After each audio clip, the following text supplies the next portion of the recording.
સુરતમાં આષાઢી અમાસના દિવસથી શરૂ થયેલ દશામાના વ્રતની ઉત્સાહપૂર્વક ઉજવણી કરાઈ હતી અને 10 દિવસ બહેનોએ દશામાના વ્રત નકોરડો ઉપવાસ કરી દશામાની આરાધના અને પૂજા કરી હતી।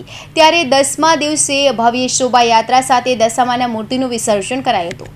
સુરત શહેરમાં આષાઢી અમાસના દિવસે શરૂ થયેલા દશામાના વ્રતને લઈ અનેરો ઉત્સાહ જોવા મળી રહ્યો છે અને 10 દિવસ સુધી બહેનો દશામાના વ્રત નકોરડો ઉપવાસ કરી દશામાની આરાધના અને પૂજા પાઠ કરે છે। ત્યારે 10 દિવસ સુધી આતિથ્ય માનનાર દશામાના વ્રતના આજે 10 દિવસ પૂર્ણ થતાં સુરત શહેરમાં દશામાની ભવ્ય શોભાયાત્રા કાઢવામાં આવી હતી અને ડીજે અને ઢોલના ગારા સત્વારે દશામાનો વરઘોડો નીકળવામાં આવ્યો હતો।